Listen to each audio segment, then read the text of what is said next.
Yeah. On the bunker, blah blah bunker today, we have Irene Antonez. She is a multi-talented artist. She does music, plays live, has made music videos. That's on her YouTube. You can check that out. And working on more songs. She's also making paintings, drawings, and stuff like that, selling that online. And yeah, she is Russian, living in Prague, and we talked about her music, how she got into this, and the art thing. We talked about mushrooms, which is a big thing in her life and in her family.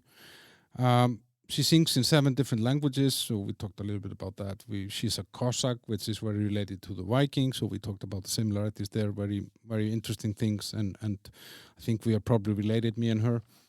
And yeah, Russia, culture, characteristics, the war, obviously, and how that has affected her and her relationship to her family, and why people in Russia cannot just go out on the street and protest, which they cannot do in Canada either, but that's another story. Yeah, it was a lot of things. Irene is a very interesting person, very enjoyable to talk to, and I hope you will enjoy this. The sponsor, that's the Old Bar Prague on Cyphertower 21 in Žižkov, which is the trendy neighborhood of Prague.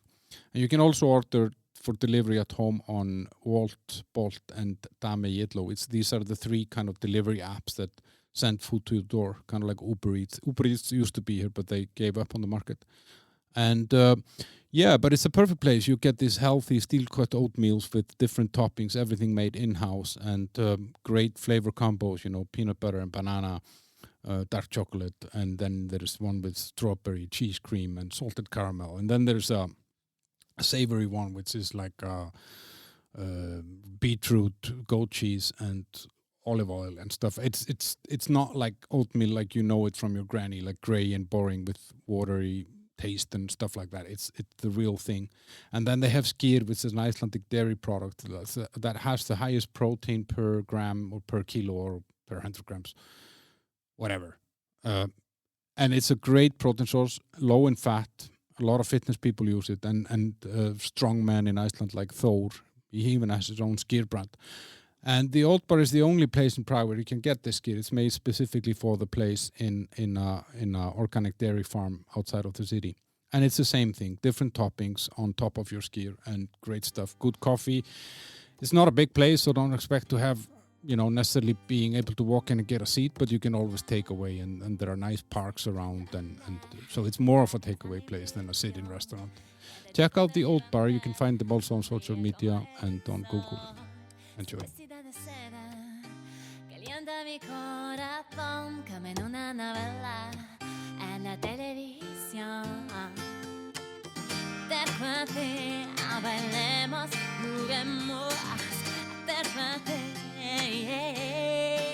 Porque mi cintura necesita tu ayuda. No lo tengo en las penas y no la puedo controlar. All right. Okay, so hi. Hey. How are you? I think I'm great. Yeah? Yeah. Where did you learn to say this? Just now. Yeah. You're Irene Antonez. Yes, or Irene Antonez also. So whatever. You have 2 names. Almost. One is an artist name. One is artist and one is official. Let's use the artist. All right. Yeah. So Irene. You're a musician and an artist, right? Yep. And but you came here from watering plants. When I asked you where were you this morning, and you said I was watering plants. Yes, I did. Actually, I did, and I'm actually enjoying it. Yeah. Yeah, I think it's like meditation in between these other 2 jobs. And they are like my children that I take care of, and I check on them, how they're feeling, and I'm sad when they are. So you go once a week somewhere and you water plants. Yes. For somebody else. For somebody, yeah. And but do you have plants at home yourself? I do, but I actually maybe I'm not that good at taking care of my plants, but I'm definitely good at taking care of someone else's plants. But I did grow a mango. Yeah. At home. And it's flourishing, yeah. It's really feeling great there. Really? Hmm. And we are here in Prague. I mean, do mangoes grow in Prague? I mean, they don't have the fruits, but they are green and happy. Mm-hmm. That's cool. Yeah. I had plants. My when I moved here, my mother. Well, actually, kind of always when I moved anywhere or any apartment, then my parents came like very soon afterwards, and my father fixed everything that needed to be fixed, and my mom went with me to IKEA and bought everything that needed to be bought. You know. Yeah. And still, when I was 40 years old, this was still happening. My mom bought me plants, and I was very proud of myself. I managed to keep them alive for, I don't know, like 6 years or something. I thought you say months. No, and you know what? Because I used to have a job where I traveled a lot, and so I was thinking, I was very worried about those plants because I wouldn't be home, you know, and I didn't want to give keys to anyone. I didn't know that there were people like you that like to go and water plants somewhere, and so I trained them. I Like hard life. Yeah, a hard life. Yeah. So like some beautiful plants became desert plants. You know, like I taught them how to live for 3 weeks without water. Life or death. Yeah, and they survived, and they're not alive now. But yeah, I managed. Anyway, yeah, whatever. This is not a plant show. So you're a musician. I am. And also an artist, but isn't musician an artist? But you also do pictures and stuff, right? Yeah. I have my own like art like kind of business, like little e-shop and stuff. And you're selling on Etsy. Uh-huh. Yeah. How is that? Not so easy, but it took some time. And of course, as any like art business, it has ups and downs and times when it is like I'm overwhelmed, like so many orders. How am I going to handle it? And then there are periods when it's quite like silent, and I have to take care more. And Instagram, like all this stuff, like takes a lot of time and doesn't always bring you the results you expect, but sometimes it surprises you with the things that you can do with that, and the people you can actually meet. Yeah, like even like people who make custom orders like from all over the world and with all kind of weird things. So I could order from you on Etsy and ask you to make something specific, or like if I don't know, if I had a picture of my flower. Yeah. Or plant when it was alive, and I would send it to you. You could draw it. Absolutely. Yeah. Maybe with some eyes and lips and whatever. Like I think it's cool to give it a little bit of character. Because anyway, like what we draw, we don't draw what we see. Like, or well, let me explain it. Like we don't draw exactly what it is. We already are drawing what we perceive as a plant from our perspective. So like why don't we add more stuff that we feel about it? It's anyway not complete true. You cannot make it true 100%. So yeah, and but of course then what I perceive is maybe different than what you perceive. So you might draw my plant in a different way than I would do, because that's how it feels to you. Yeah, but you can also explain to me what you feel about it, and I can try and like draw your feelings about it, or like my plant fantasies. Plantasies. Which I did like for people. Yeah. But what is hard about selling art? Like, I mean, you're an independent artist. You're not part of any, I don't know, art gallery or anything like that, right? Not yet. No. Yeah. So the hard thing is to find the people who are like into the same thing and they would like your art. Because of course I'm very particular, like not everyone is into, animals, mushrooms and microorganisms and microscopes. So I have to find people who are interested in science kind of stuff and nature. So you need a mix of scientist and an artist or art fan. Actually being like being in art groups doesn't really help much, because you will mostly meet other starving artists there who are like fighting for, look at my art, look at this, look at that. So this is not what you like do. It took me some time to figure out, and I actually I sold most of my art through like mushroom Facebook groups. Yeah. Yeah, because I'm also interested in science and stuff, like all the mushroom related stuff, or microorganism, lichens and mosses and little things. And so I'm there, and why don't I share? I just share my art, and then people approach, and it makes sense. If you want to make mushroom art, then you need to sell it to mushroom fans. Yeah, it does. Yeah. But you do music also. I saw you, and that's kind of how I found you, actually. I think I found you on Facebook some time ago. We chatted a little bit. I don't know. It was something like that. Yeah. It's been like a years since we planned this meeting. And we are finally here. Yeah. And so you play all around Prague in a lot of different places. I mean, I've seen that you played in, and it's you and the guitar mainly, right? Yes, it's just us. Just the two of you. Just the two of us. And how has that been? I mean, because now we're kind of coming out of this COVID thing where, all of this stuff was limited, and how was it to be an artist and a troubadour or singer during COVID? Was it good times? Are you rich now? I think it sucked. Yeah. But also, okay, it's weird, but I feel like it gave me much more experience being actually silent this time.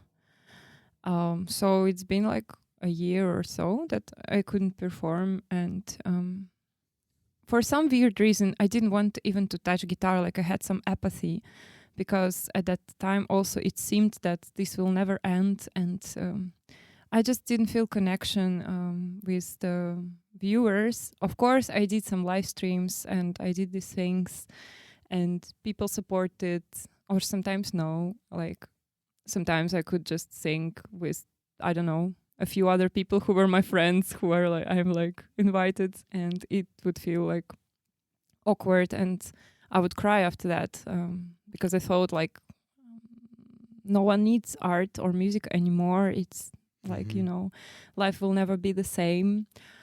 But then when we came back to like slowly to having concerts again, I felt much more confident, energetic. I could give much more. I felt much better on the stage.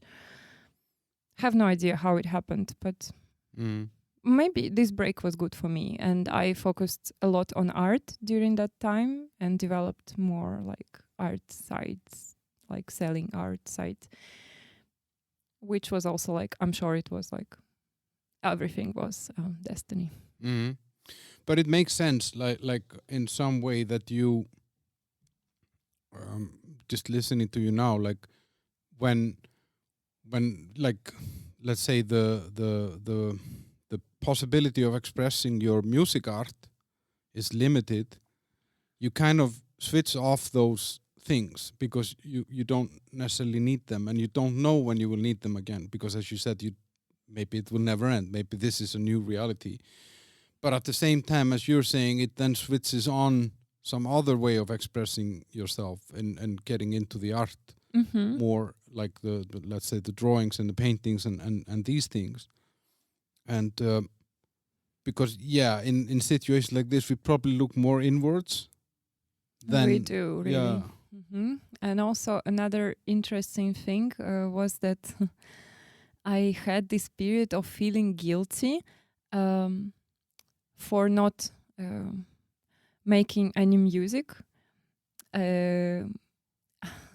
It's so weird, but I remember I had like a week when I was like almost like crying every day, and saying to my boyfriend, I betrayed music, and I felt really like serious and bad and frustrated about it. I was like, no, I betrayed music. Like I didn't do music for like half a year. I almost never take my guitar. I cannot. I don't want.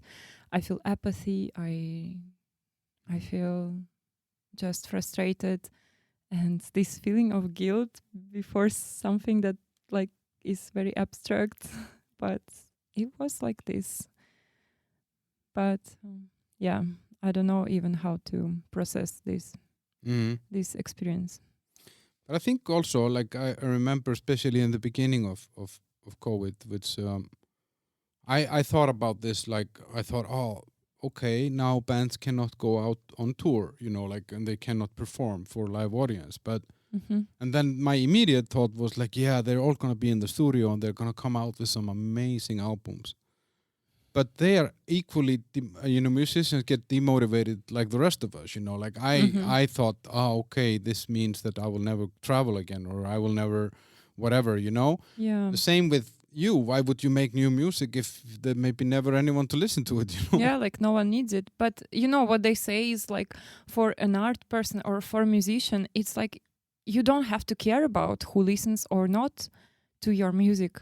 You just do it because you have the need to do it and you cannot live in any other way. And I also felt like, what? Am I not the real musician now? Like if I don't feel the need to make more music when it's not listened by anyone. Yeah, but it's sort of I don't know what it's called, nihilist or something, because you think that nothing matters anymore. And you know what I mean? Or everything is going to change, and I don't know what will be or how it will be.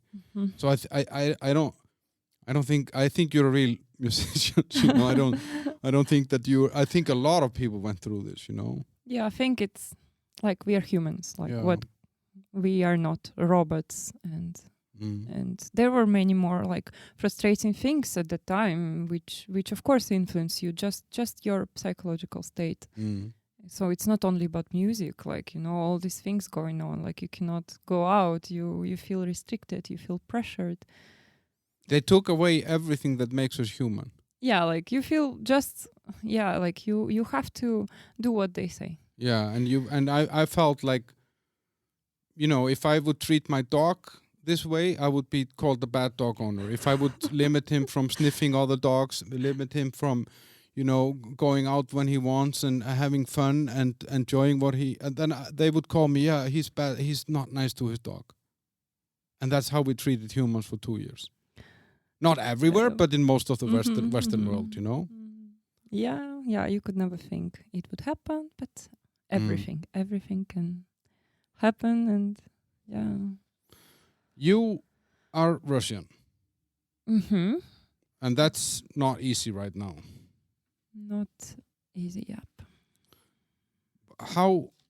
Because before we started recording, we were talking a little bit about this, and I mean, yeah, the topic of this talk is not, this is not why we are here. We connected a year ago for other reasons, and I was interested in your art, and yeah, you have a passion for mushrooms as well, which I found very fascinating, and it goes deeper than I realized. 5 generations in your family are famous mushroom pickers. Yep. And then before we recorded, now we were kind of talking about the situation, and what I think most people that are listening do not like necessarily realize is that if you certain things that you would maybe want to say, not just here but anywhere, could get you into trouble, because in Russia you don't just necessarily go and talk and say I disagree with what's going on. Yeah, it's different from Europe. Yeah, whatever. Yeah, like it's many feelings, and it is frustrating, it is scary, it is a feeling of guilt, which I'm not supposed to have. My brain, like a logical part of the brain tells me that I'm not supposed to feel any kind of guilt, because like I was not involved in anything what like the government does, and I can like be fine with myself because I did good things, and I tried with all my life. I tried, on the contrary, to show that Russian person can be is not drinking vodka and dances with the bears, but also, Russian person can be educated and can be fun to talk to and can speak languages, can strive for better things. And now it's got worse. Like no one was in love with Russians even before, since long time, yeah. But now it's doubled, and I to be honest, I can relate to it. I do not protect so much most of the Russians. Is just I can understand how Slavic countries can feel about us, can feel about the invasions in the past. In Russia, it is not presented like that, of course. We are saving everyone, and no one would live without our help. But here I can because I've been to million exhibitions. Also, I know my family was quite open about it with me. I know things, and I know what people here in Czech Republic or Poland went through, more or less. So I can also understand their feelings about Russians. So it's doubled now. Mm-hmm. So I think it took some time, a lot of time, to forget that's past or try to forget, even though the old generations, they still hate partly Russians and do not respect maybe. But younger generations, I felt, were more open-minded, and I never felt hate here, honestly, maybe more understanding, because we are all kind of the same, coming more or less from the same background. So I could talk to people, I could understand things. Actually, I was kind of afraid inside to say I'm Russian most of the time, even before. But it never, except after the war, the special operation started. It was never I was never attacked, and people were always positive. When I said, on the concerts, I said people always are curious where I'm from, especially that I perform in many languages, so they are all always it's a mystery for them. You speak 7, or you can sing in 7 different languages. I can sing in 7, and I can speak English, Italian, kind of not so bad Spanish. I could catch some French. So I'm trying. I love languages.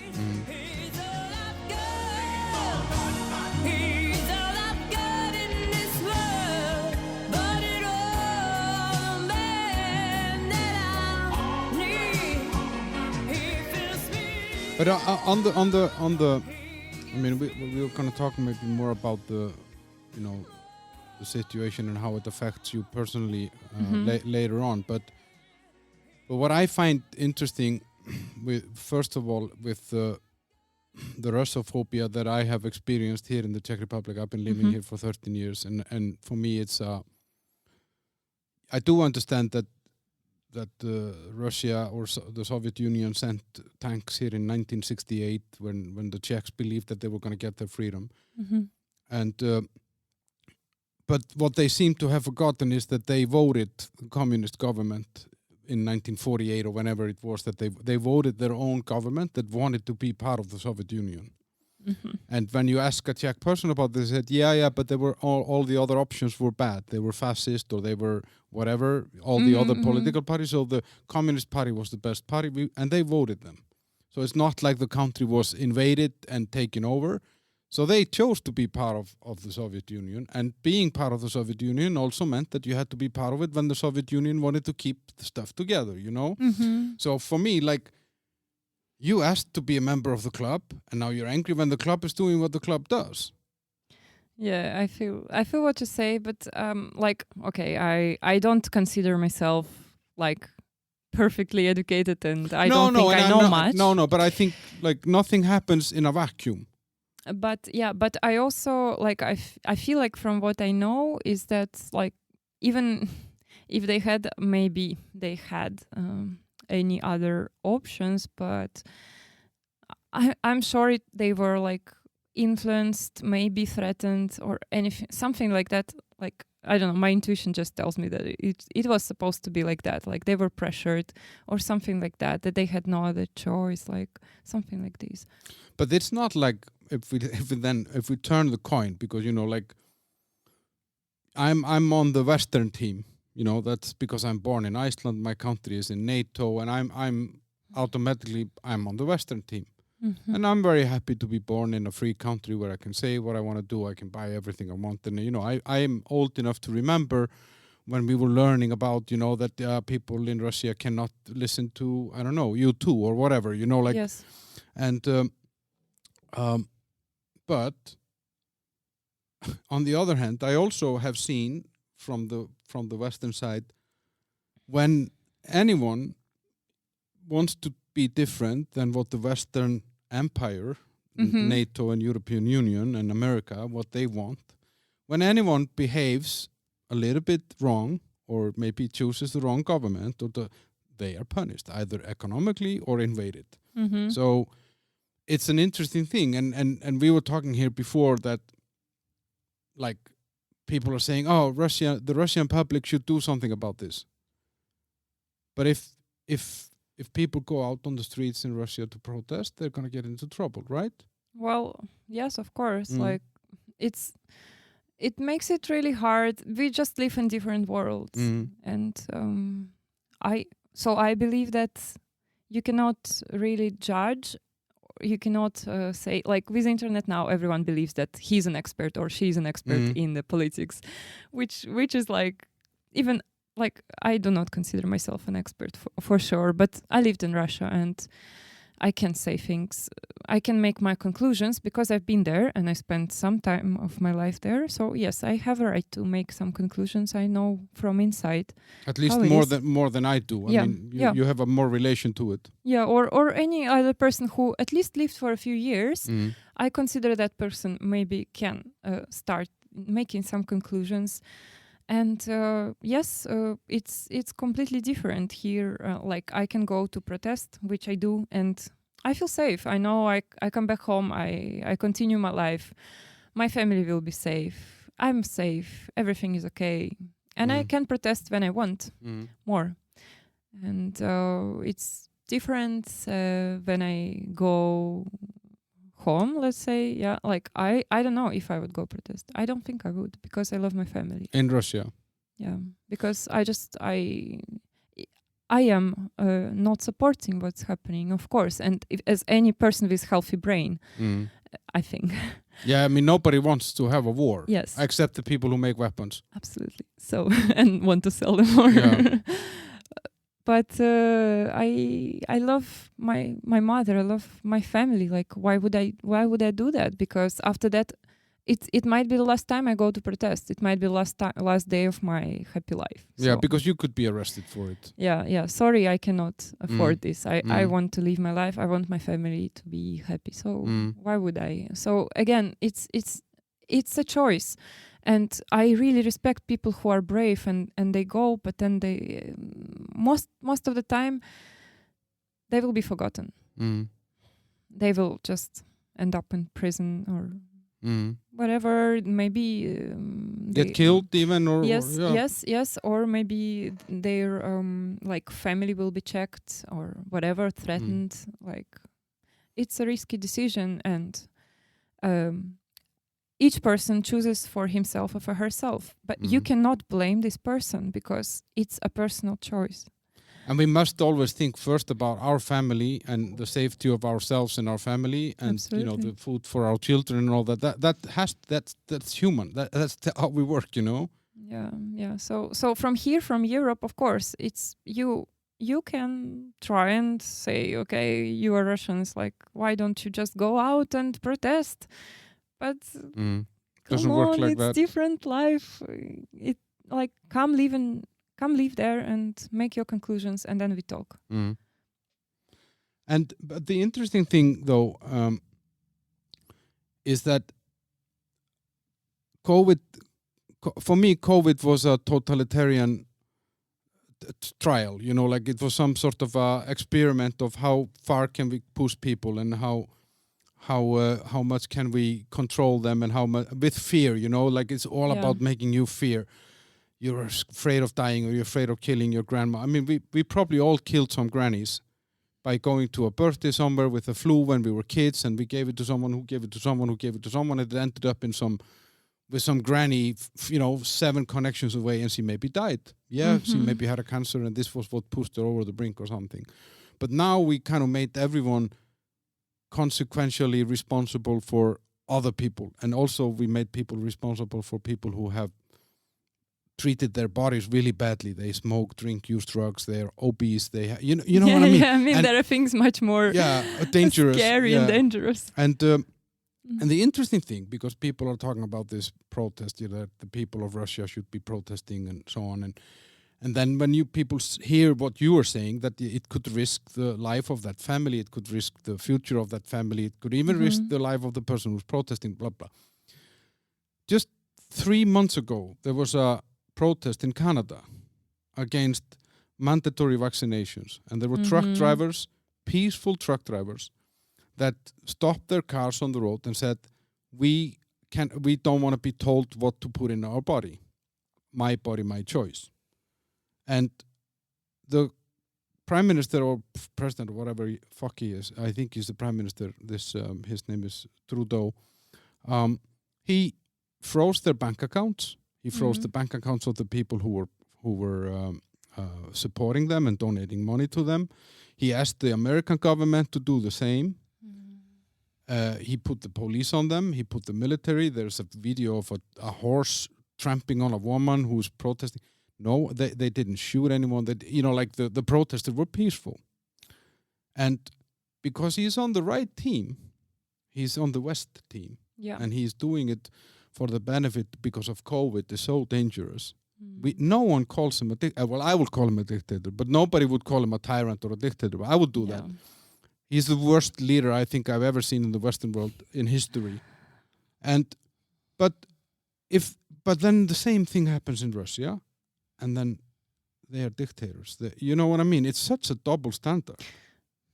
I think people they don't really read like really what's happening there in Russia. I think people are more focused on what's happening like now with the war, for example, and all the actions and the hate, whatever is happening. But maybe they are not that focused on this amount of people, maybe not that many, but thousands of people who are trying to protest and end up in a prison for some time, maybe for a longer time, maybe they have troubles later. It's not discussed that much. Somehow it is put aside. That's what I feel. I don't know. Also with COVID, I feel like I'm not that much like into the feeling that like how they controlled us and everything, blah blah blah. I did the vaccination. Like for me, it was. I didn't really care. I'm like that. But no, but I respect that. I mean, everybody should make their own choice, and that's the whole thing. You should make your own choice. Yeah, I should not make that choice for you. Yeah, I mean, I needed to travel. That's only thing I was thinking about, and I would do mostly anything for that.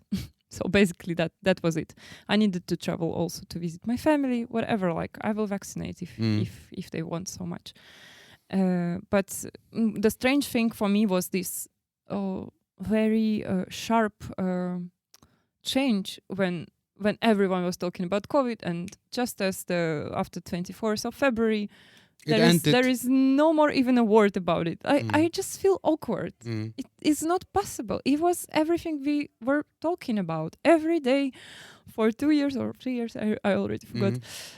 And suddenly we only talk about Ukrainian conflict, which is awful, which is scary, which is bad. Of course, we talk about it. But how is this possible? Yeah, how did it disappear? Isn't it weird? Night? It's crazy. And that's what makes me think it's about control. Do you understand what I mean? It's to either to keep us thinking about something while something else is being done, and I don't know. Everyone who's listened to it will say, Almar, he's just a conspiracy theorist. But I don't, But the fact is that not once ever in history has government been only thinking about doing something good.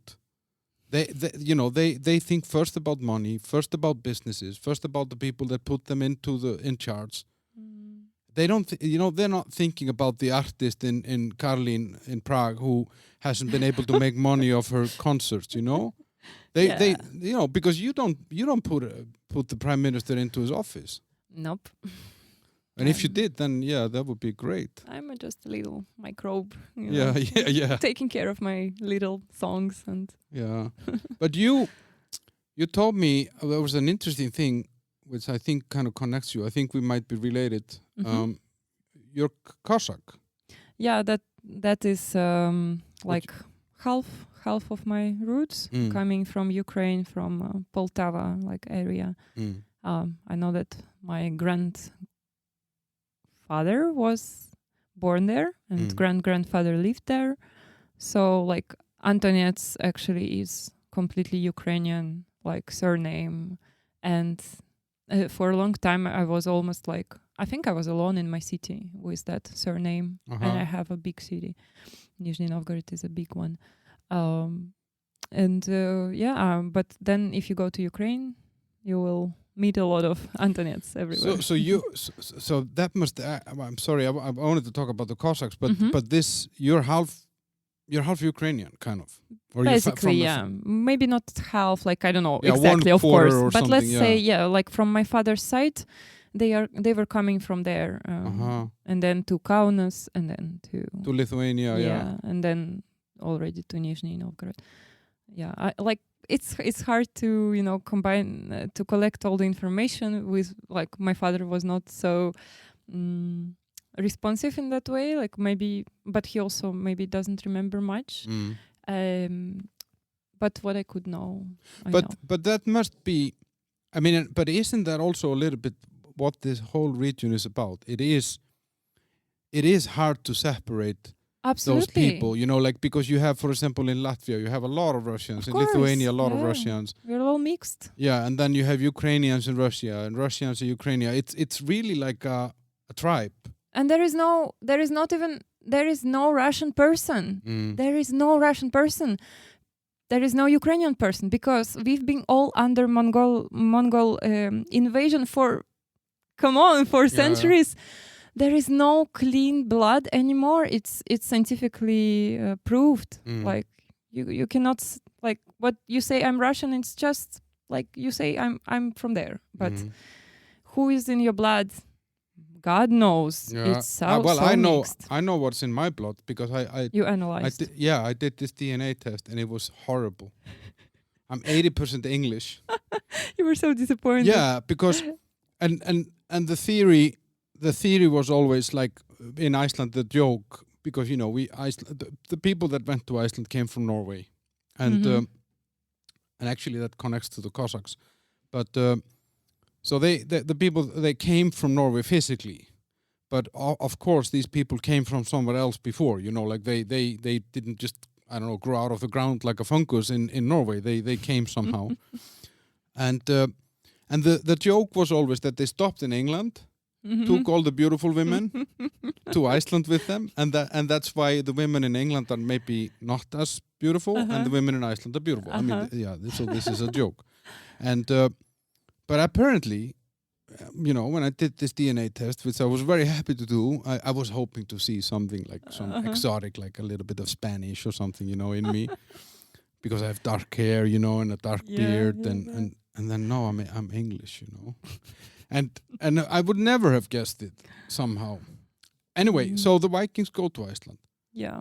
And that brings us to the Cossacks. So in your family tree, your family believes that they are part of this Cossack. What is Cossack? They did say to me, like that we are coming from somewhere there. I don't think my family is really like into family tree, but that's what I know. And yes, Cossacks, they are sometimes... How do you say it? Cossacks? I think it's Cossacks, like... it might be mistaken with Kazakhstan Exactly, people, which is not. because it sounds just similar, similar, but it's not. So Cossacks were basically this kind of always migrating men on horses. That's how they usually depict it, and they were always like kind of opposite to the government, fighting and being like this kind of macho. Yes, like this kind of stuff. But they were mostly in Ukraine, also some parts of Russia. That's what I know. Because I studied about them in the past, like in school. So it kind of the name sounded, when you told me this, like that sounds familiar. I somehow connect to it, and then what from what I remember, then it was very much what you were saying. It was like a nomadic tribe. They moved. Yes. And used horses and they were very popular in the military, like because they were good strong fighters. Yes. And then like people would hire them to fight. For example, in the Second World War, they fought both for Russia and for Germany. Yeah. Like because they were just excellent, independent and excellent fighters, and they were always against central government, and nobody should control them. So maybe that's why they were also moving, because if someone was getting too powerful, then okay, we don't like this guy here. Let's go, or this girl or whatever. Let's go and be somewhere else. That's very similar to me. Yeah, you move away from governments and power. Yeah, it's like I never felt like I am. Like I love my like culture, and I love things about Russia that are like connected to literature or nature or stuff, but I was never feeling like this crazy patriotic feelings. I never understood people who are like, oh, let's sing Russian hymn, let's be this, I never felt myself that like I have to be what like that, like in Russia or anywhere else. Like I'm really open-minded on where to be and what to do. Like as banal as it sounds, I feel myself more like just a person of the world, and I don't want to define myself as. But that's like the Cossacks. Yeah, but I do love like certain things, like where I grew up. I think patriotic feeling is more about loving, like, I don't know, a place of your childhood or a beautiful book from that country, but feeling proud for something that you didn't do. It's a really interesting thing. I because with just to summarize on the Cossacks, it actually sounds very much like the Vikings. It does, yeah. And like they were roaming around, and what they had in common also culturally is that the Cossack women were very strong, and they were often leading because the men were away fighting somewhere or hunting or whatever they were doing. And the same with the Vikings. The Vikings, they would go home away from home and maybe come back after 3 years. So the woman had to be running the show, and that meant also that the women had, they could sleep with other men, and like they didn't have to just sit home at waiting, making new socks for my husband. Can I do this? Can I do that? So they did what they wanted, and they were warriors also. And the same with the Cossacks. And then when I was looking into this, and they were popular. Vikings were popular mercenaries. They were good traders. They went all over the world. And then I actually started looking into, so why are these similarities? Are they a coincidence? And there are some theories that these are the same people. Connected. Yeah, that around the Black Sea, where the tribes then went separate ways. Some of them went to Germany, from Germany to Denmark, to Norway, and then back to Germany, again to Norway, and then... And some more Slavic. Some more Slavic, and then and in the end they took someone from England, and here I am. And, so it's an interesting thing, because when I was reading about the Cossacks, I was like, that's like the Vikings, But do you eat horse meat? I actually hate meat all meat. Just myself, like not because I am like crazy vegan or something like this. I just don't like the taste of meat. And you never liked it, or? Actually, never. Like long time before the veganism and all this was in fashion. And because I'm pretty sure that Cossack ate Yeah, I horses. mean, these are these people who were like always on the move. Of course, is the main food. Yeah, but I somehow like never really. You loved meat. It's just I think family thing. And my mother also the same. Really? Like, yeah, I mean, I can eat chicken sometimes, but it's not like if I don't eat chicken all my life, I will be like completely fine. We're on the complete opposite side. I know you're I like don't eat any. I don't eat any vegetables and no fruit. You're like I just fighting all the plant kingdom. Yeah. Well, do you hate me now? No, I respect you. Okay. But I respect you. I don't. You know, you. I think it's a choice. Yeah, exactly. I think you cannot really like blame a person for what they eat. I mean, and you can be a meat eater and you can still keep the balance. I mean, you don't have to eat all the meat. You don't have to eat all the meat in the world and kill all the animals in the world. You can do it in a very, conscious and mindful way. So. Yeah, that's interesting. I didn't know this about you. I need to do better research. But talking about vegetables, so that there is the mushrooms. Are they a vegetable? Oh no, not at all. What are they? It's a separate kingdom, which was actually not like accepted till I think almost 19th century or even later. Like they had to fight for. You mean the Russians? The Russians. The mushrooms had to fight for their identity. Yes, absolutely. Like they were not accepted, and mostly mushrooms would be associated with something disgusting or scary or like witch kind of thing because no one understood like what are they? They are not plants, not anything. So the scientists had to fight for the rights of mushrooms, and eventually they achieved the result that we have mushroom kingdom, separated kingdom, which is absolutely true because mushrooms are actually closer to humans than to anything else, and DNA like tests say that we have only a few slight differences. You're lying to me now. Of course, but I wish I could say I'm lying, but I'm not. So mushrooms and humans share a lot of DNA. Yeah. We are like quite similar DNA based tests. Like you can Google it, anyone can check it out. Wow. And so yeah, but because you have this fascination with mushroom, and you told me that you started picking mushrooms when you were 3-4 years old, and you would know them all apart. And we are here in the Czech Republic, which is like they fucking love mushrooms here. Yeah, like just like them. Russians. Yeah, it's the same there. Which again shows that we are all quite one similar. People. Yeah.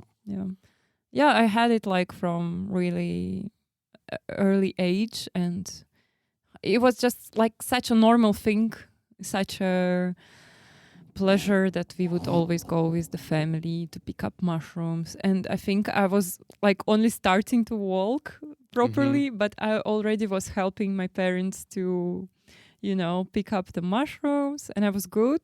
I had a good eye.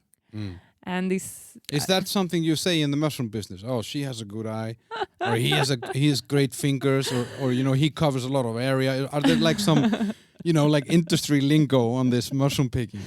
Maybe like some people are more serious about it, but I think in my family it was more like a game kind of thing where we would compete with each other and joke on each other like, oh look, you missed this mushroom, it was so visible, how could you, like you're such a loser. So we would always joke around mushrooms and I could, of course, because I was a child and my eye was really like sharp, and often I could win my parents in it. Like I would see the mushroom earlier than like my father who has glasses. And we would always laugh. You don't think that just allowed you to win because you were a kid? Maybe. And then just told you, oh, she's got a good eye. I don't want to accept it, but maybe. But why?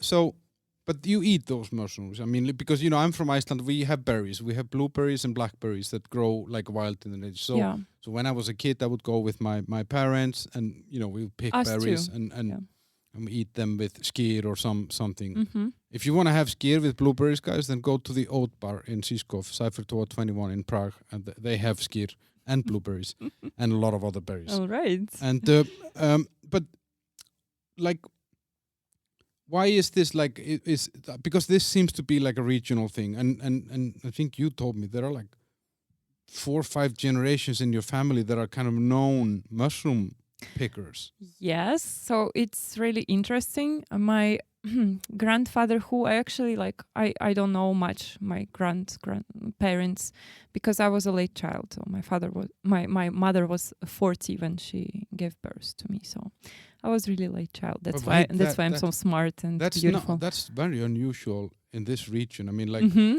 when you meet like a 30-year-old girl here who doesn't have a kid, she feels that she's over. Yeah, I know. But your mom did it at 40. But my mom had already my brother. Uh-huh. It's like, so as they say about me, they say like, okay, like we didn't really care. We just like let it go, and if something happens. If not. So they were not like planning me. Mm-hmm. Like I happened, and they were like good with that. So yes, coming back to the mushroom story, my grandfather was like he was professor of mathematics, which has nothing in common with mushrooms, but actually he loved mushrooms. He knew them really well. And when I go to my family library, like in several houses of different like relatives, you will find like plenty of mushrooms books, and a lot of them are actually in Czech language, which is interesting. And like all kinds of mushroom guides and, very encyclopedias. And before, maybe I was not so much into science. I was more into just mushroom picking. But of course, like as I grew up, I started like really reading books about mushrooms. And I became like incredibly interested. The more you read, the more you're fascinated. So of course, I went through all these family archives. And then moreover, I realized that's like maybe about 4 or 5 generations back, there was one of my like long time relatives. He was actually a great painter, an amateur one, and he was like painting mushrooms. Like I saw his illustrations. I even have a photo somewhere. And this was a huge realization for me, like in a way that this kind of mysterious connection through generations, and now I'm drawing mushrooms. But you have this. I mean, like there are, like I don't know, like watchmakers. Maybe 7 generations of watchmakers. And then they're all good at it because just someone, or there's a genetic skill or something in the family tree that kind of passes on. Plus, then the tradition and the training, and like if you start working with something when you're 3, and it kind of, and you're guided by people who are good at it, it's easy to see that you can become brilliant at it. It definitely gives you like some like help from the beginning to become good. Because also you believe that the trees and humans are very similar, the roots versus, and if you look at it this way, the roots of your family tree are in mushroom and organisms, and then it keeps on growing. Yeah, it is all connected, as banal as it sounds. Yeah. But so you're a late child, and you grow up surrounded by old people. Has that affected you somehow? I mean, like you are, let's say your parents are kind of old. I mean, how was that to? Because I mean, I guess having a child at 40 in Russia back then was that's once in a blue moon. Yeah, it's very unexpected. Like I think I just, as a result, I just feel more comfortable talking to like older people, and like have like tons of friends who are much older, like 20, 30 years older than me, for example. And I just feel more interested. Like I just feel bored. I used to feel most of the time bored with like the same age people. Like I always like felt I maybe don't have much to learn from them, but I want to know more. And Also, because I was growing up with my brother, who is 14 years older, like I just got used to feeling okay if someone is much older than me. Like I feel the same. I don't feel I'm younger. I feel we are all equals. Like, and a lot of his friends were there, and I was always like joking around with them, and like I just felt at ease. But does it? I mean, like, because it's hard when you're like 10 to have friends that are 20, 30 years older. You know, like, was it difficult then as a kid? You know, like, did you feel that you were different somehow from your friends that had younger parents, or how? Yeah, how? Absolutely. Like parents-wise, for sure. Like because all the time, like everyone in the school was having like young parents, and of course my parents were older already. Like now they're pensioners. Well, you just get used to this, but of course I knew I'm different because it's just like that, and yeah.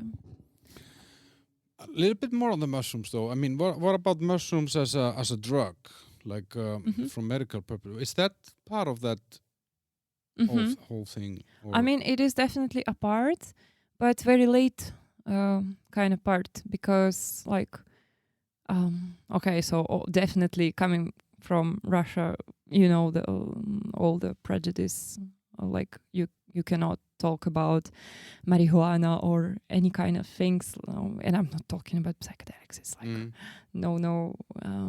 If someone does it, it's of course very discreet, and I was always told that it's bad. So until I like really learned a lot, and I really, I was very had a very scientific approach to trying these things, and they were really late trying. So like what I want to say is that at my exhibitions, or when we discuss my paintings with people, doesn't matter who, they just always like say, "Oh my gosh, how many drugs did you take to make this?" And I was always like, I was so confused, because I never took any drugs in my life, and I was like, it's just my imagination. Why would I need to take something? And basically, after I know I tried and I know what it is, I can say that, it's not the best thing about psychedelics that they show you beautiful pictures. It's much more about like as working with psychologists.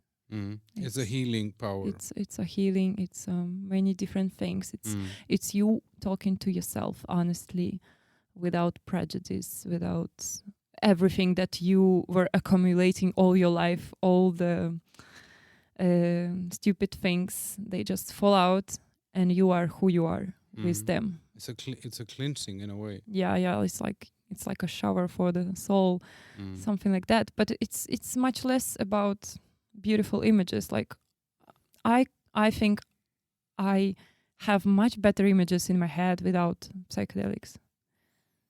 But I think, I mean, I took mushrooms once, and those were the ones that grew on some grass between two lanes of traffic, and they were full of, some poison from cars, and I didn't really feel a lot, but my friends that were with me, they were, they were really funny that night, but it wasn't really, I don't know, somehow for me, but I think I don't know, what I feel has changed now, and what I see, maybe it's just because I'm exploring a little bit more now than I did some years ago, but I have a feeling, and maybe internet makes this more available and so on. And all the science behind. And we are getting into more and more silos, so we're seeing more and more of the stuff that we like and less of the stuff we don't like.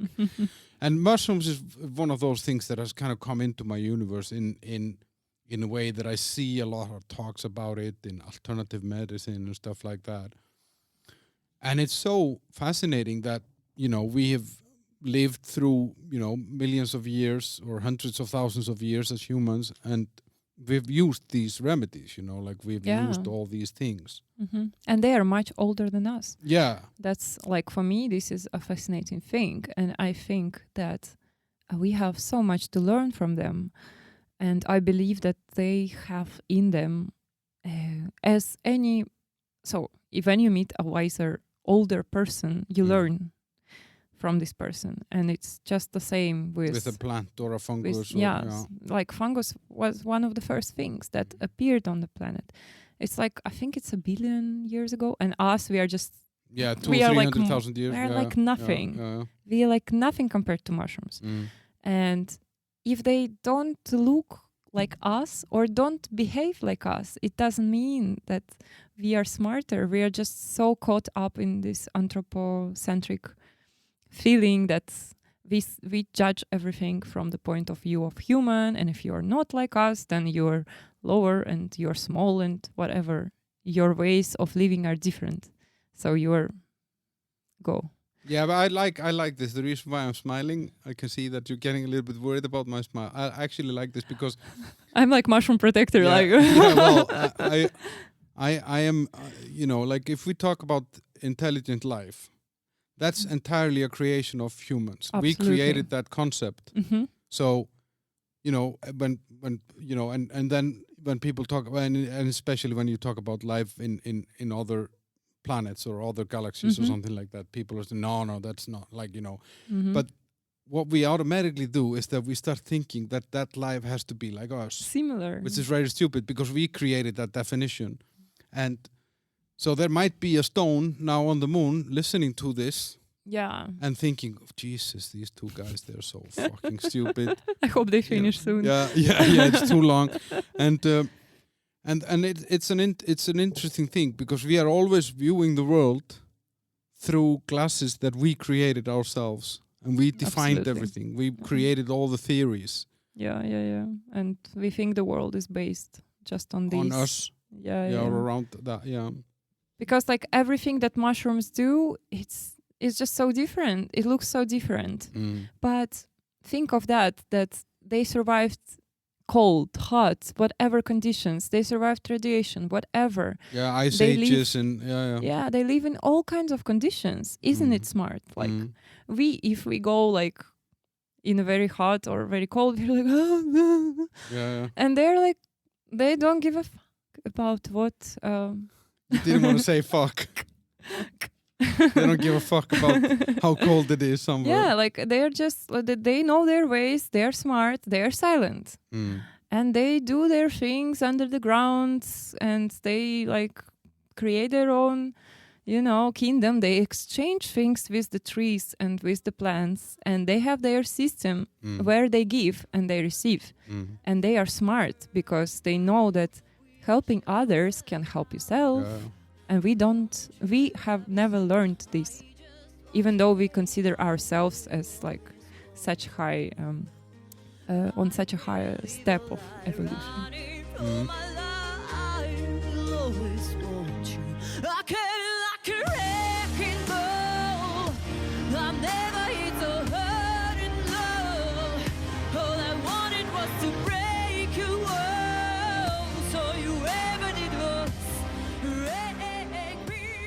But I think the problem with us as a species is maybe that we, like any other pack species, like if you take, I don't know, monkeys or chimpanzees or something, they can live in a group of 140 to 160. Anything beyond that, they're not capable of creating the necessary bonds to keep it peaceful, to keep it supportive, to keep it in harmony, And we are not far away from them, to be very honest. I mean, we are descendants of these animals. But we somehow believe that we are so great, that we are so caring, and that we are so... But in the end, if I had to choose between... If somebody came in here and said, who do you... with a gun, and would say, okay, I'm going to shoot one person, who is going to be... I would point at you immediately. Yeah. And I don't feel bad about it, because I'm proud of loving myself, Yeah. And if imagine then if that is like, okay, I will come to Prague with a gun and shoot one of you, or I will go to China and shoot one. I'll just go to China. I like Irene. Let her leave. Yeah, no, but you know what I mean. It's horrible, but it's real. But at the same time, the world is brutal. We are animals. We're not like when it comes to really serious things, Yeah. we can be really bad. But that's I don't know. I mean, like, so you're into the mushrooms. You're out there picking mushrooms. You're a good eye for mushrooms. But then you go into art. What got you into that? Why did Irene become an artist? Like it was always there. I think, like again, from the very young age. Like I've been always drawing, and I've been like using tons of paper, and it's still in my house, like all these, and it was all the same. It was like princesses, horses, and all these fairy tale-ish things. It's just like I was always drawing, and I had exhibitions when I was in the kindergarten, and it was just like washing dishes every day. It's something that I never felt was separate from my like life, and I always knew that somehow it will be. I chose more like serious way. I tried like design kind of way, but at the end I came back to art, and I think I was also in search of the right topic, of what really burns me. Because I've been drawing all the kinds of things in my life, and people's portraits, custom orders, but it was not that like really burnt my soul. And nature is something like that. Microscopic worlds. And, but on that, like, because you say I tried to become something else, or you're a designer, industrial designer, or yes. So in Russia I graduated from bachelor's in industrial design. But I always had like art classes. So we have very like conservative kind of education, which is like classic, and it is good on the one hand because you are like really trained. But it's bad that it limits your creativity. It does limit the creativity, and second, you don't know what to do when you're out there. You don't know how to work with computer. We had no technologies there. Like it was all very backwards. And yes, we knew how to draw, but except that, like okay, we knew how to build something in 3D, but it was not like a real thing. Like when you go out, you don't know what you're gonna do. When are you? Sorry, I don't know how old you are. I mean, what? I'm 28 now. So you're. It's not like when you're describing the school system as backwards or old school. It's not so many years ago, though. I mean, it's not so many years ago. I think they are now getting better, but again, it's more about like central cities, and I'm pretty sure Moscow and St. Petersburg and like a few bigger cities. But if you go like really towards the little ones or the villages, it's gonna be quite backward.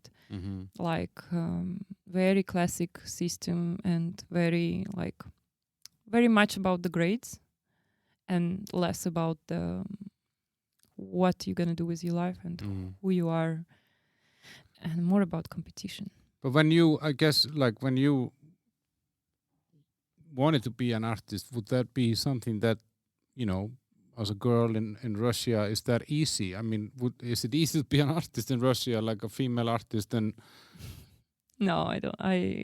It's almost like, of course, it's possible, but if you have maybe like rich parents, or like you have to afford certain things, because you will definitely not be able. 90% you will not be able to make living out of these. People just don't think about art as something serious, as something that you should buy. Like they can make you compliments, and they can think you're great, or say you are really like, oh, such a beautiful painting. Can you do it for me? But obviously do it for free. So something like that, and fighting like for really like being a real artist, exhibiting, like having your own style. Like I know some people, but it's really hard. So I felt like I was never thinking like I can really do it there, even though I tried all my life. And but I was never able to make like real living, or that's why I kept like saying I'm designer. So. And your parents, like what like, when did they push you? Like, was it like, yeah, you can't live off art. You're just gonna be drunk somewhere and have no money. It was something without words. I think like understandable kind of thing, which is like obvious. Like you can like we didn't even talk like that. You can be like real artists. They were very supportive in everything I do, even though it was like music and art, which was like the worst things. And I was like smart enough to be whoever they would want me to be. Like, of course, I think they would be more like calm and happy if I was like engineer or programmist like my father, or teacher of mathematics like my mother, and I could. But I always felt like I should not like waste my life on this if I don't like it. But now you don't use the design. I mean, you're working with art. That's what you do, right? Yeah, like it's like real art, like only art now. But of course, like design skills, they are helpful. Of course they are, and for Instagram, for anything. And then also another thing, I graduated from bachelor's and then master's in design, and fine art is my second master now.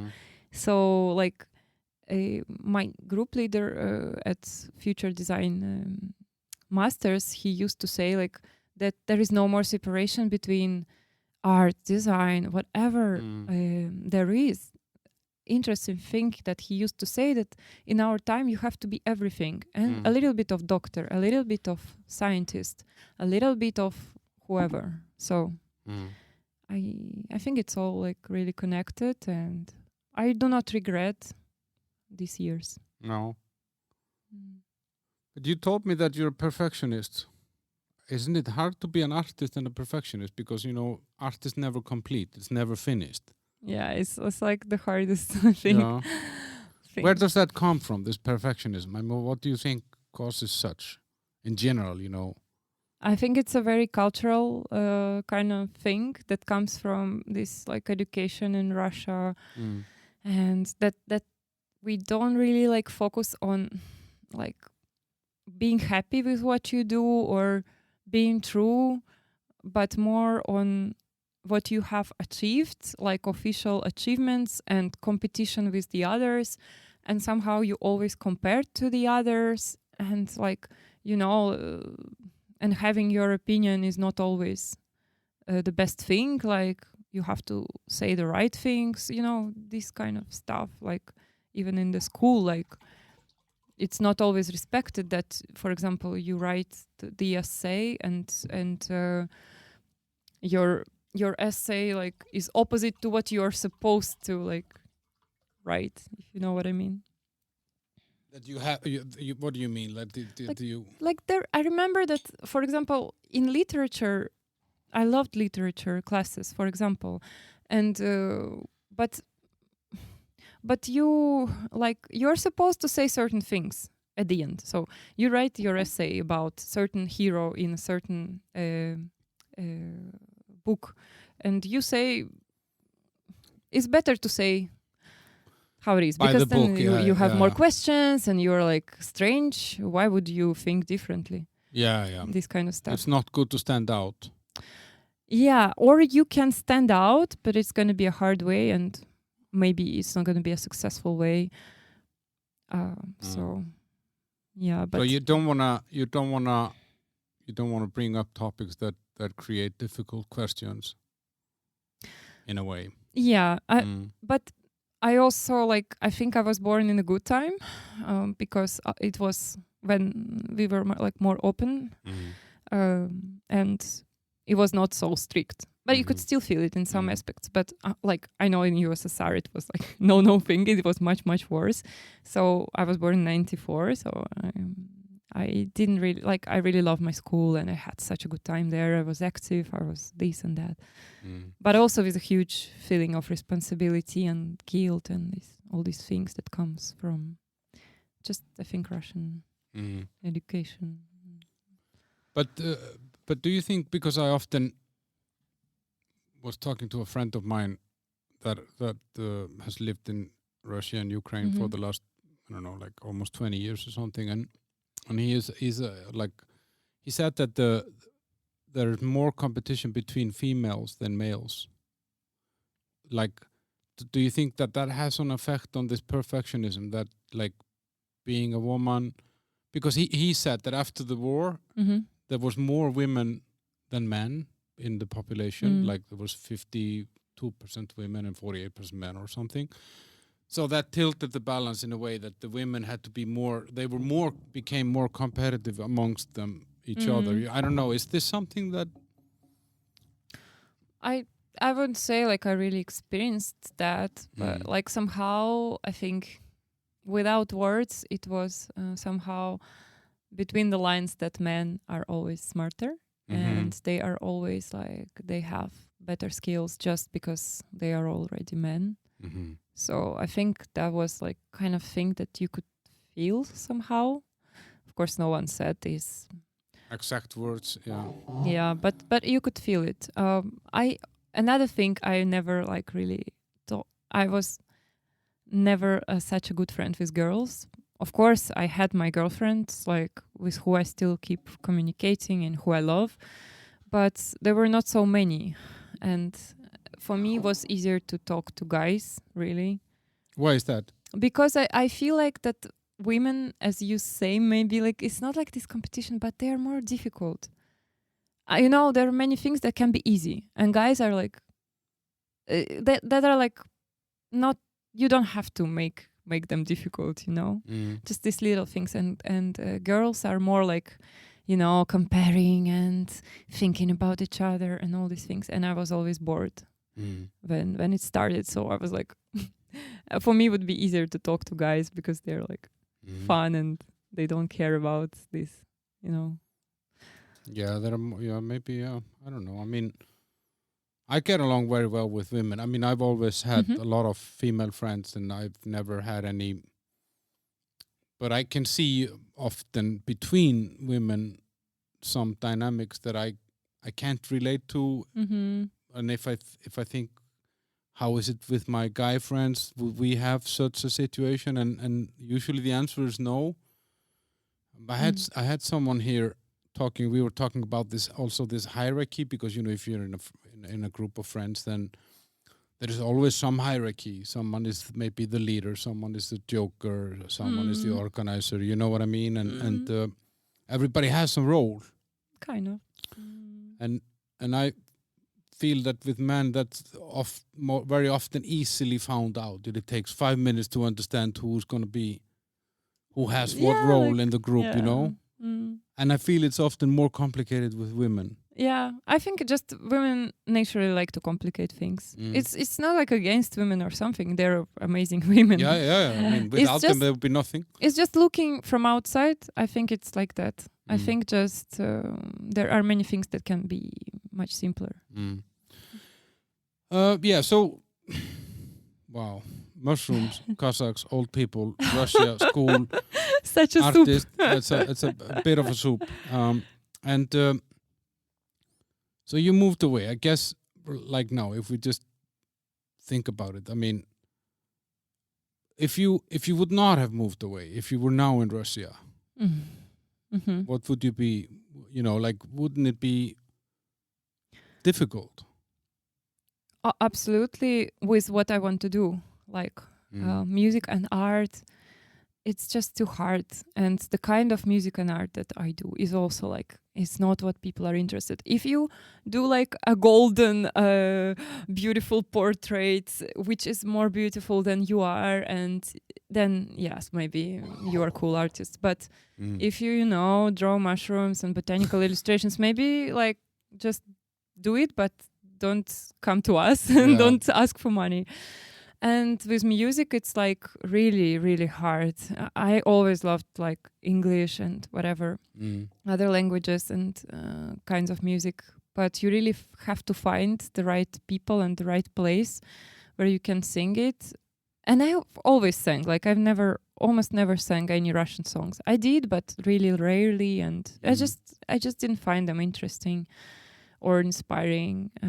My favorite one is Alla Pugacheva, Million Roses. Million. Avec Rose. I love that song. We actually we went to some karaoke bar sometime in Latvia, me and some guys from there, and yeah, we sang it like 30 times, and everybody left. It was Pugacheva fest. Yeah. But with the war, I mean, like, how, you know, like, if we look at this war now, is there anything where you look at it? Because I do. When I look at this, I can see, okay, there are certain things that I think the Western world maybe did wrong.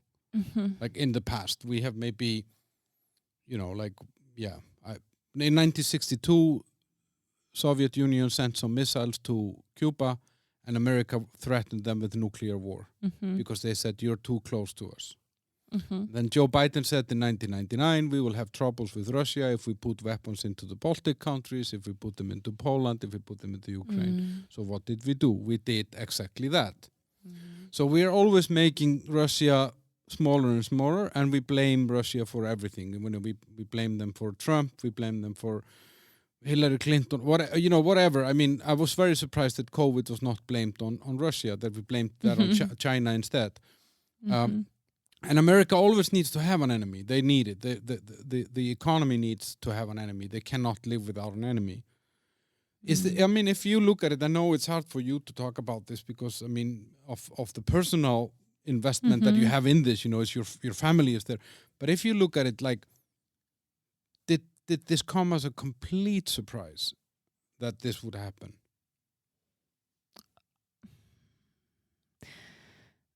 Maybe for people who were like really into politics, maybe like there were a lot of predictions. It's just that no one could believe that in 21st century this can happen.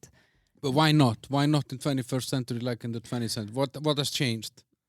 We learned, like we are supposed to learn, like since the childhood we were told everything, just not to war. Like, I don't know how to translate this phrase, but we had this touching phrase that said, like, you can do anything but just not war. And we would always remember the Second World War and how many lives it took. And we always had invited veterans to our like schools and universities, and we would cry. And it would be like this day that is like, for me, is like a trauer. Like you cry.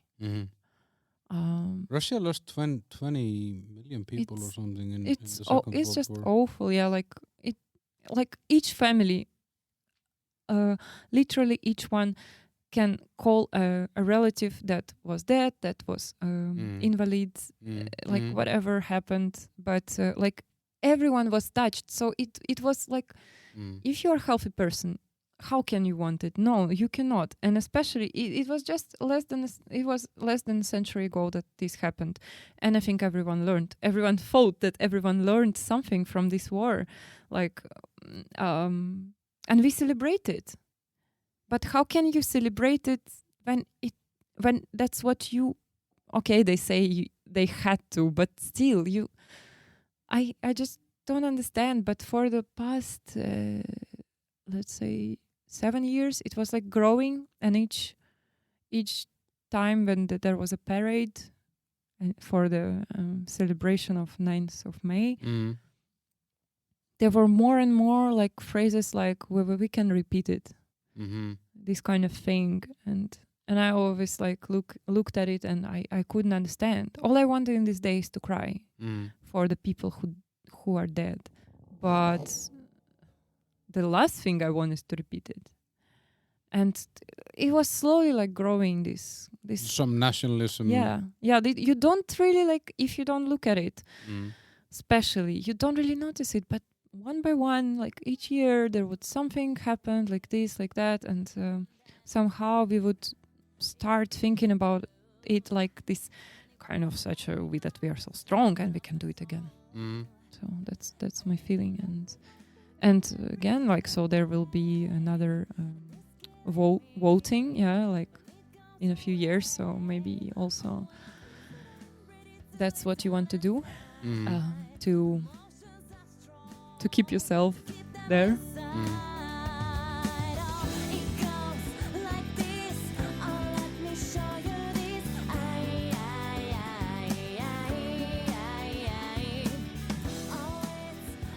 So what you mean is that by displaying some sort of a national pride or nationalism that makes or keeps the politicians more popular, because this speaks, to the nation. We're gonna make Russia great again. Yeah, it's just like keeping the power. That's what I think. Of course, I'm not. No. But this is how it looks to you. Yeah, I would say. But like, if we look at previous conflicts in history, then what they often have in common is this kind of national pride, and to find like a common enemy and stuff like that. Like for I don't know, in Germany it was the Jewish people, in Canada it was the unvaccinated. Like it's these, you always have to find a group that is against you somehow, or that is wrong, and you can kind of blame them. Yeah, it's like this logic of dictatorship, which is like very well said by Orwell. These kind of things. It's just how can you unite all the people in one thing? The best thing is to create an enemy, and I think and with time people start believing it, and especially if they don't travel and they don't see the world. If the only place they go is Egypt, all-inclusive hotel, then of course, why not believe this? And this is something like that you feel in Russia. I mean, if you, I don't know, like were you, because I think that's a very old communist trick as well. Like that in communism they said, yeah, there is no bread on your table, but it's Germany's fault. Everyone wants bad for us, or everyone envies us, or everyone is scared of us. But what they don't understand is that in other countries where they have just better life generally, they just live their lives. It's not that they hate you or they love you. They're not even thinking about you. Yeah, it's like they are okay with you, but they have their good life to live. Why would they waste time of thinking how scared they are of you or whatever? But when you have not such a good life sometimes, or I don't know, like you're just not feeling so well, then it's good to have enemy so that you can blame everyone for everything. Instead of doing something about it. But on this, I mean, how? Because now you live here, you lived in Russia. You see this. You've both been there, so you've been kind of on both sides of the table in a way. Like how is it from the distance, and how does it like affect your relationship with the country? Like, would you want to live there again, or can you even go and live there again? Or if you go there, can you come back here? I mean, just for you kind of personally. I like for now, never say never, but I don't see myself like developing what I want to develop there. Definitely I want to go back because I have my family and all the people that I love there. But I don't know. I just don't see myself like developing there. I feel that I can achieve much more outside. It's just my experience, and like so. I was also like living in India. I told you, and like traveled quite a lot, I think, and.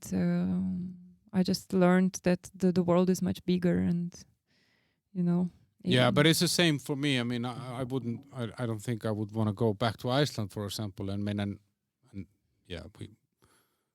because I feel that it would limit my potential. I'm 50 almost, and I think I still have a lot of potential. Yeah, like you never stop dreaming, But sure. what about like the war as a topic, and relationship with your family? Talk to your parents and friends and stuff like that. Is it difficult? Complicated. Yes, it is difficult. Like I think I stopped communication with certain people. Like I just can't stand it. It's just so because they have a different view of it. Yes, yeah. Not my like I think my family is like keeping sane. Of course, everyone has slightly different views and etc. But there are people who are like really supportive of the war and that I cannot handle. So, and it's also complicated because, like, on the one hand, sometimes I just say to myself, okay, stop, just don't talk to these people because it's useless. But then you think, but if you don't tell them what you think, no one will then no one will know. Of course, you will not change their opinion. Of course, they might still, believe all the kinds of propaganda they hear. But you can also try, and maybe they will just like know that somewhere there is a person who thinks differently. And this person is not here with us. It's from that outside enemy world. So maybe they are not that scary. And that's interesting because I felt like when we were looking at the Cold War, Western intelligence was to a big part of it was to put information into the Soviet, to the Soviet countries, to let the citizens there know that there is a different way, different life, different this.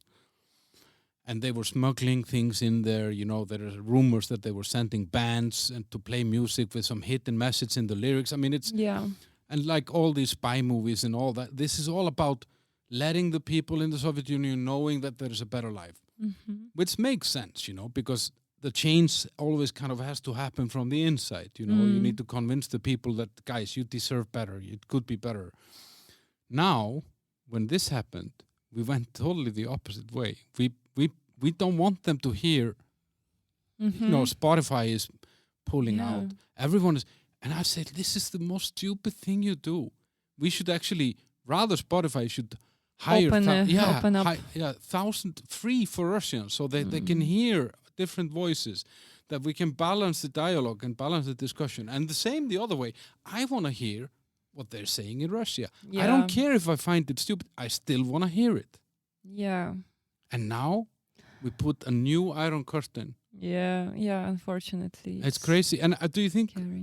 It will, what about the peace? Now everyone is talking about blame, who's to fault, but what about peace? No one is talking about peace, right? Yeah, not at all. Like, I think it's quite smart from those who control. Yeah, kind of like created all the Instagrams and all the stuff. I mean, Instagram, again, it can be really a helpful tool, but it can be really a good tool for hate and this kind of, focusing on who did what and what action brought what and all the kinds of different things. But like, it's really hard to find something that tell you that, but what about just peaceful life? Like, what about stopping to blame one another, stopping to separate nations and people and groups of people, and maybe just remember that we are all humans. Like, at the end of the day, we all, if we are sane, we mostly want to be happy, healthy, and that our family to be, safe. And now again, like, there are so many families, half Russian, half Ukrainian, and having relatives there. And what? Because of hate now, they stop talking. They don't believe one another. Like, they're like, Ukrainians explaining that things are like, bad and they are dying. And Russians are saying, no. Like, our news, they say that we are saving you. And, and that's what they focus on, but not on the love or on the peace. Not on the constructive part, how to fix it and how to make it better. No, not for sure, no. But this will leave some scars. I mean, like, I think... like if I look at Germans, for example, if you go into a bar in Germany, you start talking about 1939 or something, they get really small and they just kind of want to leave. Yeah. And this feeling is, shame. 80 years ago or something. And the interesting thing is, then you have Madeleine Albright, the American was state secretary or whatever she was, she was like the foreign minister of America. She just died. And she was Czech, so there was a big thing about her here, and they were like, she even spoke few words in Czech, and like everybody was masturbating about this, and I'm like, what the fuck? There's a video interview of her on CNN where she kind of said like, she was asked, Mr. or Mrs. Albright, there were 500,000 children that died in Iraq. What do you think about that? Well, it's a necessary cost of war. They're gonna build a fucking bridge after her in Prague. She killed 500,000 kids in Iraq on her shift. How can these guys do this stuff and they get away with it? And they're like, no one even talks at them. But we're talking about Hitler. 80 years ago. You know what I mean? Like the Americans. There are certain things. Yeah, they're so galvanized. They have some cover. I don't know what it is that they do. So we never blame them. But Russia will be punished for this for decades, I mean, it's not that, like, for me, I'm not protecting not one side, because of course everywhere you will find these contradictions, and of course each government is in that or another ways maybe corrupted or have their interests. So it's never black and white. No. But that's the thing, like you were saying with Instagram, for example, and those they want to make it black and white. Yeah, exactly. They make you focus on certain things and forget the other things happening. Okay, I remember a few years ago how hysterical it was to discuss the climate change and all these scary things about climate. Now, where are they? Where is Greta? Where is like everything about did planet suddenly became healthy? No, So. Yeah, no. I mean, it's just about we run like it's like kids playing football, like 5-year-olds. We're all where the ball is, and then at the same time, someone is peeing on the grass behind us, and it's gonna kill the grass or something. You know what I mean? Like we're all running after the ball. Yeah. Okay, Irene, I think we are. We're kind of finishing. I just wanted to, at the end, kind of ask you what are you working on now? Like many things. And we're going to have your music. You promised to send me your music, yes, so I'll put your music. So guys, the amazing music that is on this episode, it's Irene's music. And I will put links to all your social media and all that in the... Yeah, thanks. Cool. So like I have lots of songs that are like original songs that I want to record with time. Like this last year I produced a song video and a song of mine. It took me some time again because of COVID. I could not finish the recording, and it's out there on my YouTube channel, and like you can check it all. So yeah, like a lot of plans music-wise to record my songs, to record videos, and just to keep on doing my stuff. And I hope that it will be easier. And you have an exhibition starting on the... Yes, so art-wise, I will have the exhibition opening on the 9th of June, 6 p.m. in Pragovka Art District. So I really hope... This is a really cool area, actually. It's really beautiful. It's really nice. It's worth to learn where it is and what's going on there, because it's like a community of artists. There's a gallery, nice cafe, nice beer garden, and like all the art stuff going on there.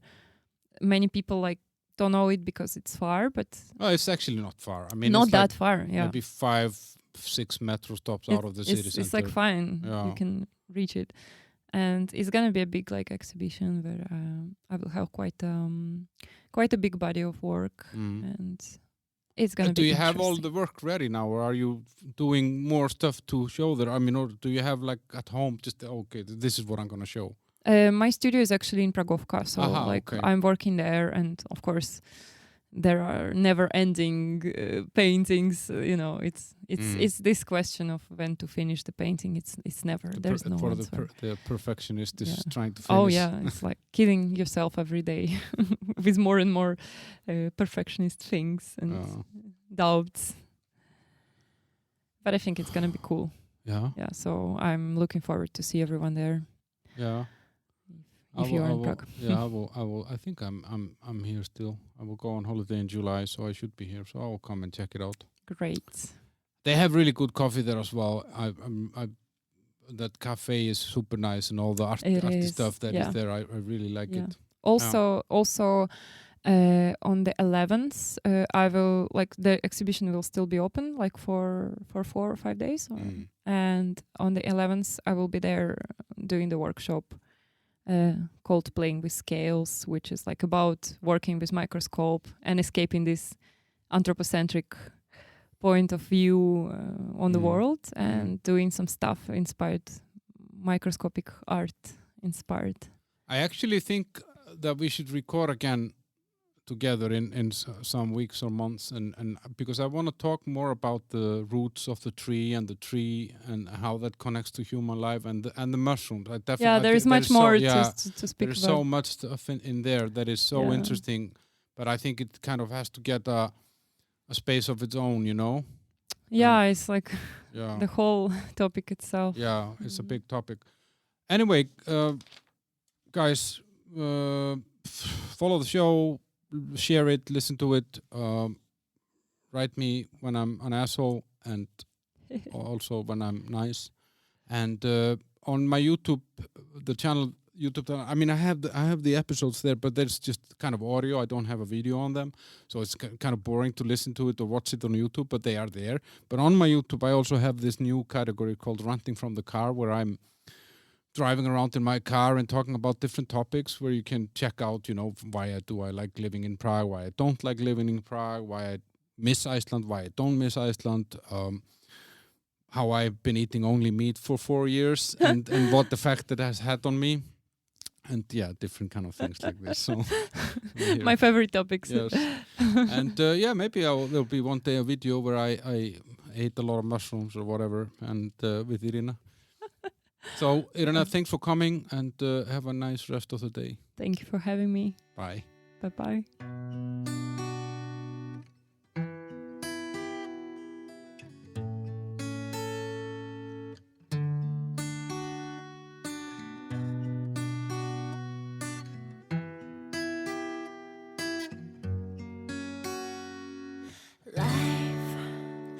Goes too fast sometimes that I can't find a place to be, and I'm listening to my own lies, though I can call it a fantasy. You brought the birth, you brought the truth, you laugh and you regret. There's nothing else I'm scared to lose, 'cause I've already found. And I'm stumbling down, I'm walking away from the old things you've done to the old things you said. I'm not gonna fight, 'cause you will win anyway. I will fly so high, but I don't really care. Things I thought I knew about the life, now all of them turned upside down and ways I thought I had behind my back is something I will never find. The moment you set up the rules is always in my head. There's nothing else I'm scared to lose. I follow you instead, and I'm stumbling down. I'm walking away from the old things you done to the old things you said, and I'm not gonna fight, 'cause you will win anyway. I will fly